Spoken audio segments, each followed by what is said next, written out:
Hello, everyone. Welcome to Ready, Set, Recruit with Affinity HR Group.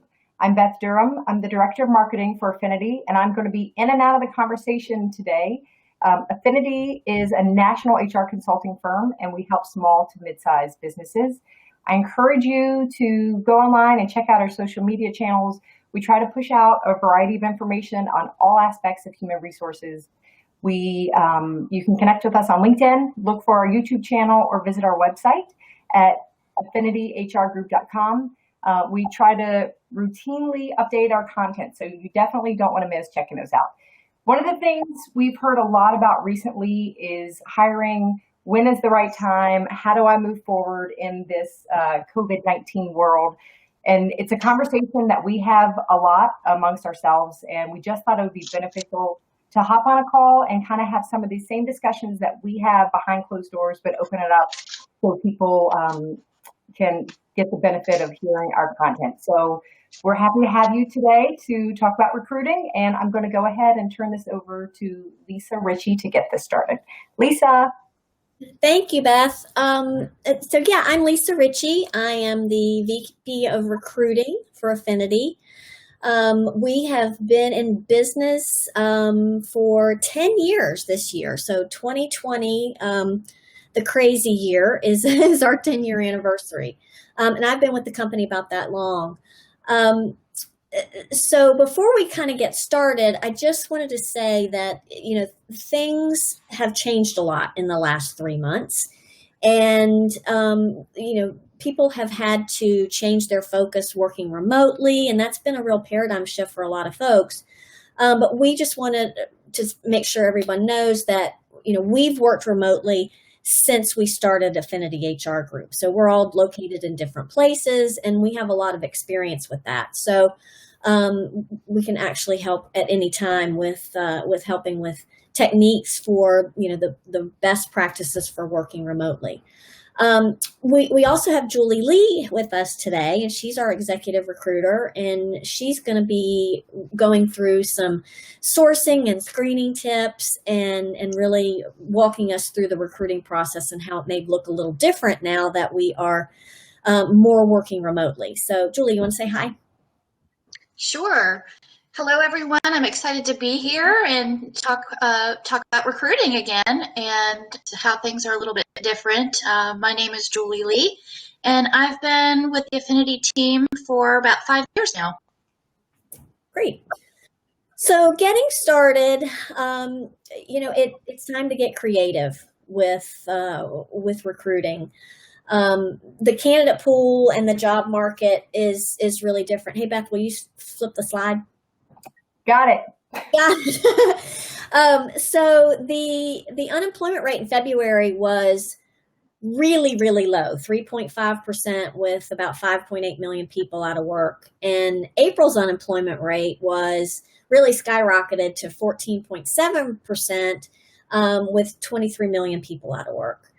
And so that shifts how we go about recruiting talent. And, forced to operate remotely has been a paradigm shift for a lot. Some companies, have embraced working remotely from a year or 2 years ago, and some really have not. So it's made people rethink and kind of look at a new normal.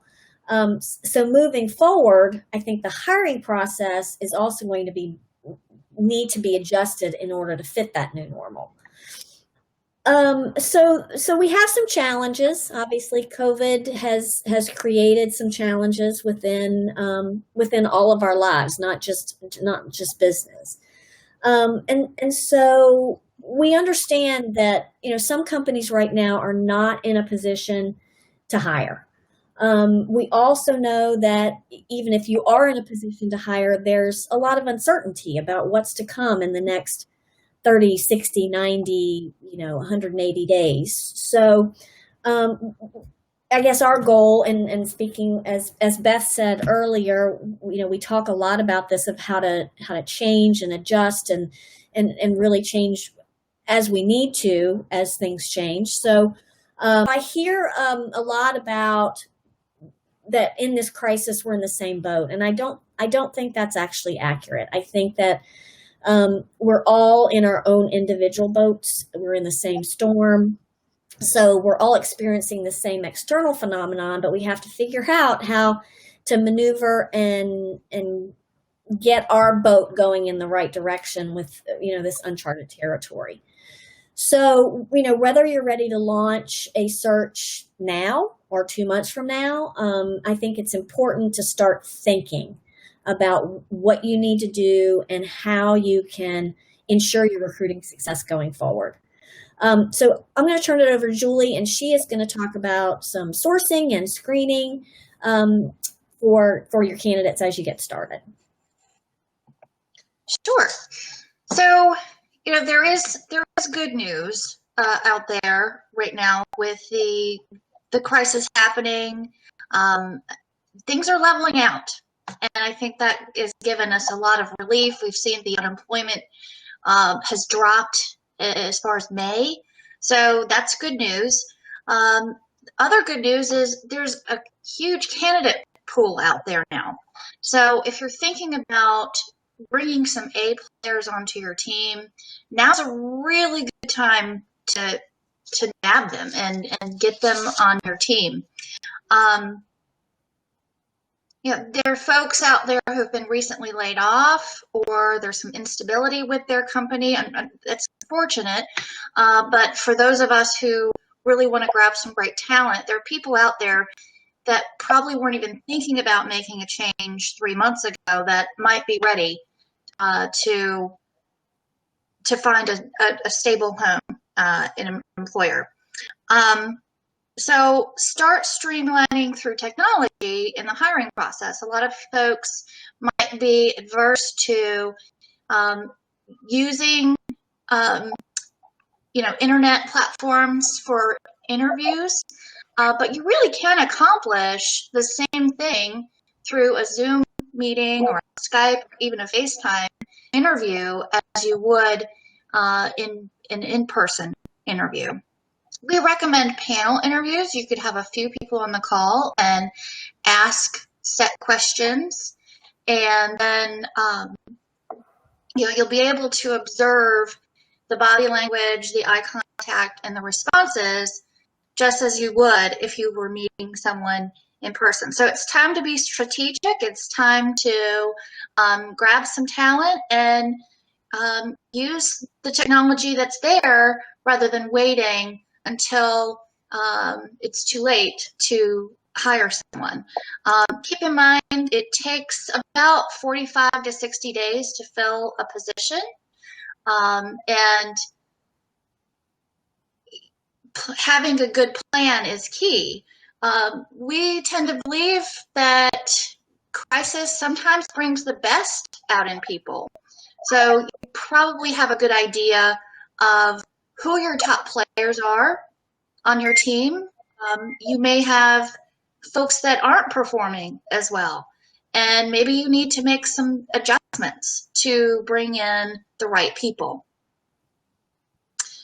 So it's really important to have a process, a screening process from the start to finish, from the application tracking to reviewing resumes and how you're going to go about interviewing.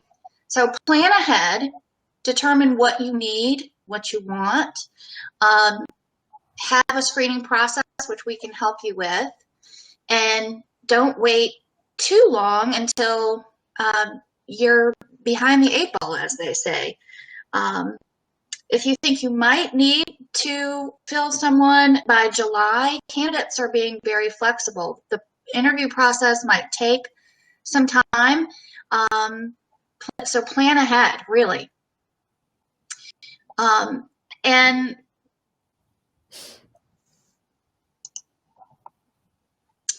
so candidate sourcing, the first step really in hiring is developing a good job posting. Your job posting should reflect who you are as a company, and as well as the detail of the position. What are the primary qualifications? For example, do you need someone who has 3 or more years of experience in a certain area? When unemployment is low, headhunting can be our best friend. We do this often. Most of the positions we fill are through headhunting. We use resources like LinkedIn, ZipRecruiter, Indeed, and many other sites to go search for top talent using specific keywords and finding qualified candidates. But most of the positions we fill at Affinity are through headhunting efforts. When unemployment is at a high, headhunting is still really important because we want to find the right person for the job. When unemployment is high like it is now, you're going to see a huge spike in responses to job postings. And so that just means more time sifting through resumes, and many of those folks may not even be qualified. So be strategic about sourcing candidates, use headhunting, even social media tools to market your position. Hey, so I actually just want to hop on with a question about putting out a job posting. Is there anything you would recommend for employers to not list in a job posting? Something that they wouldn't want to advertise or put out there? Lisa, what do you think? Yeah, that's a good question. So I think the thing of it is it needs to be relatively short. It needs to be bulleted, easy to read.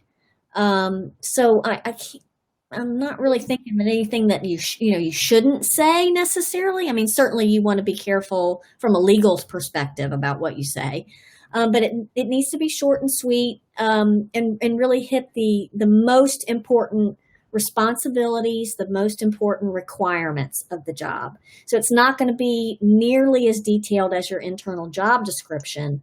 You want to make it easy to read, and you want it to grab people's attention. So, kind of to flip your question, Beth, the top of the job posting should really highlight what's great about your company and why you're an employer of choice and what you bring to the table, both for your customers and your employees, because that's what's going to get people reading into the rest of it.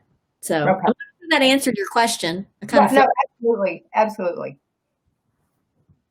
So one of the things that we recommend also, and Lisa, you taught me this when I joined the team,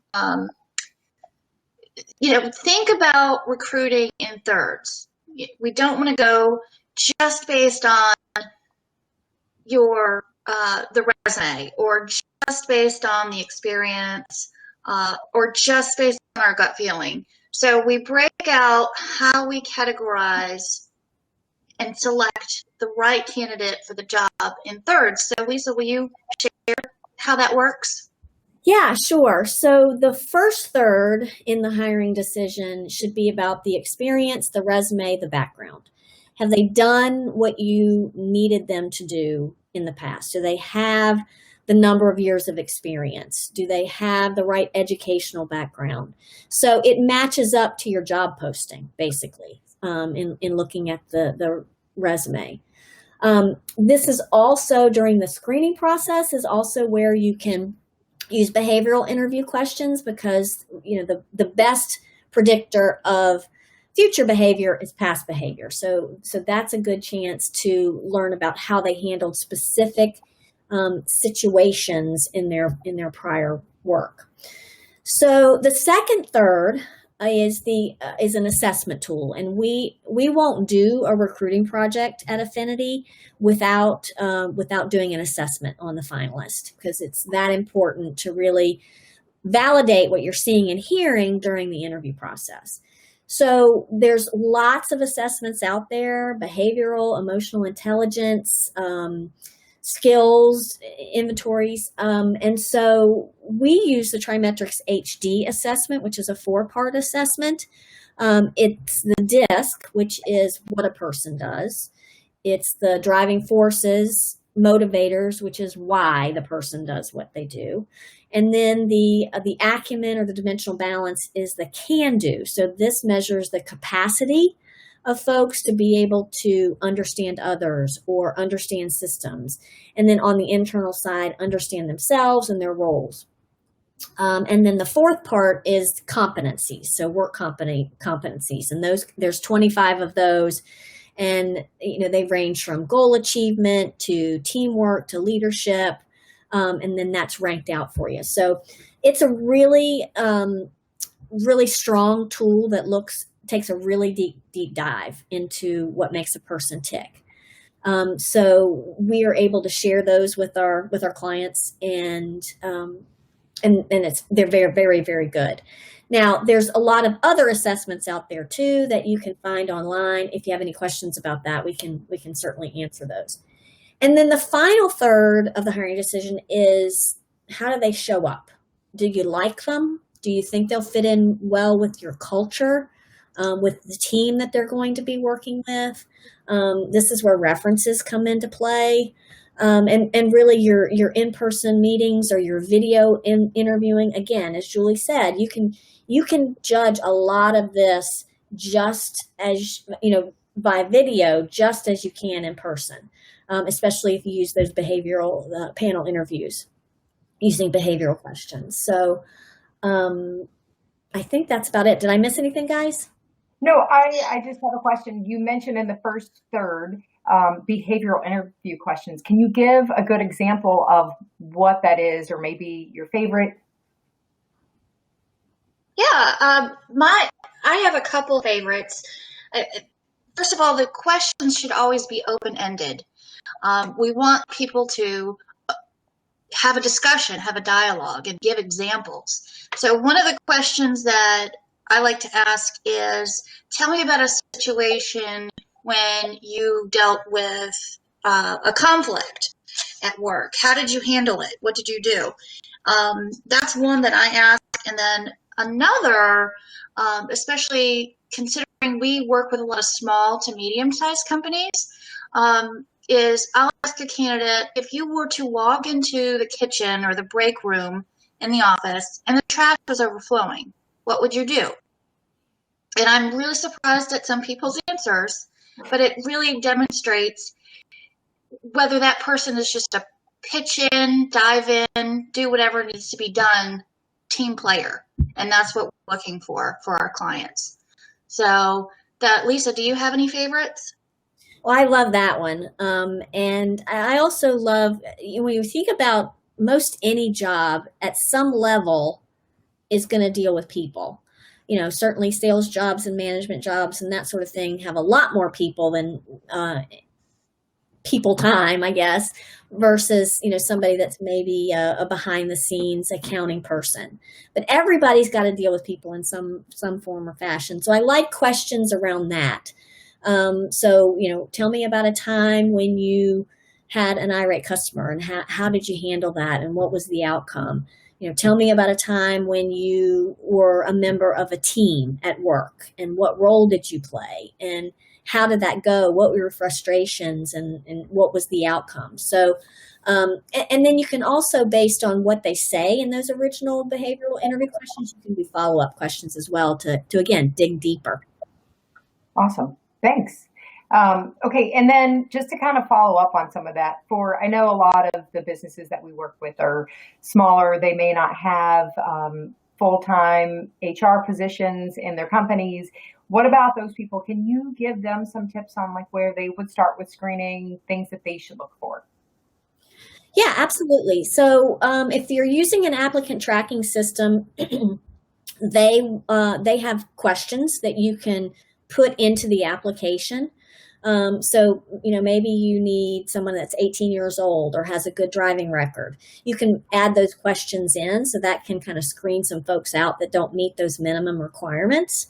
I think that's going to be important now as the numbers of applications get larger because of the unemployment rate. You can also do that within Indeed. I know that they have questions as well. I will caution you to be careful, though, about putting too many questions, because you don't want to screen people out too quickly, I guess. If you're in doubt about what question to ask, I would keep them very, very simple. And then as far as, I think the first things that you're going to look at are either the application or the resume.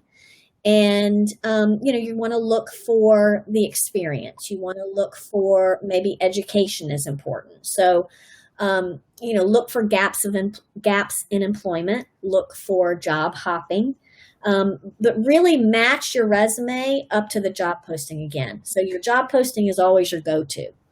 So match up what you're looking for in the job posting to the experience that person has. So a second word of caution is, don't let the resume be the end all be all, because it's just a snapshot, and some people aren't that great at writing resumes. So there's no way to have all of the information on that resume. So if you're in doubt about it, I would have a conversation with the person just to make sure that you're not missing something. Someone might have a really good job history up until the last 5 years ago, and they've jumped around since then. We'll talk to them and find out what the reason is, because you don't want to miss out on good talent, just from a resume. Yeah, that makes a lot of sense. Okay. My last word of caution, and you see my little puppy dog on there. I think, Tucker. I think he's a genius. I really do. But we had a client back some time ago who told us that if his dog liked the candidate, he would hire them. And I think that's probably not a good idea, because all of the dogs that I've ever had in my life would be best friends with somebody just for a belly rub or a nice cookie. So I'm not saying to discount your gut, but using the rule of thirds, you want to use that, because you want to use data to make your decision.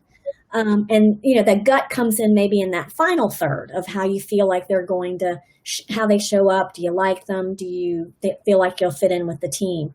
But don't use that alone, because that's where bias can come in, and you want to avoid that.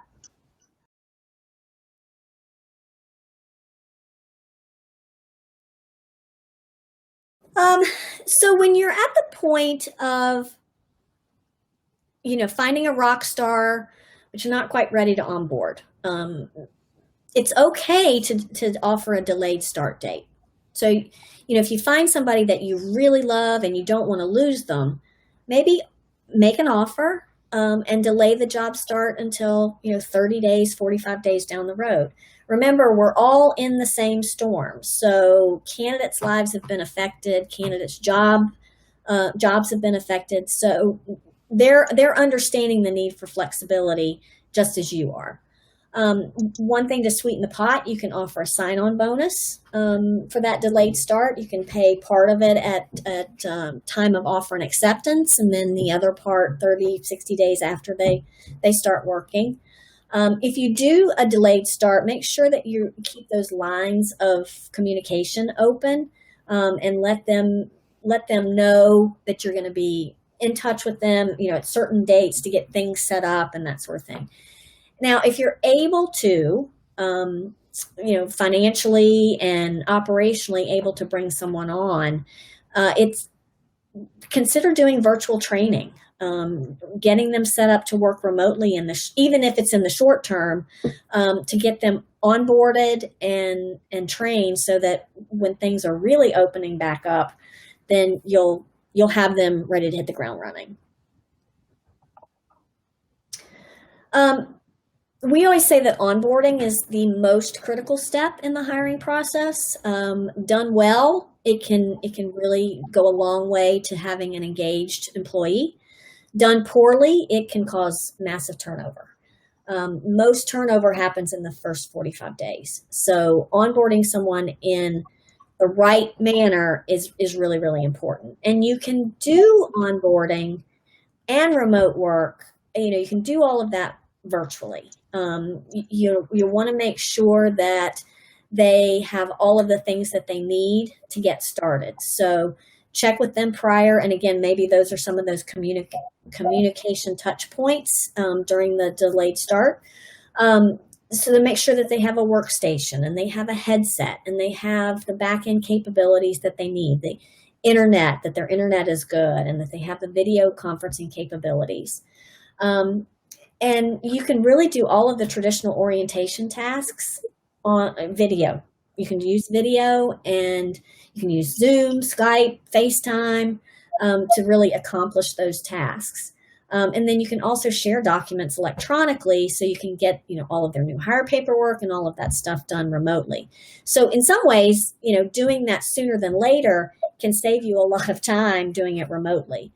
So it is important. So definitely think about how you're going to onboard and how you're going to get the person started.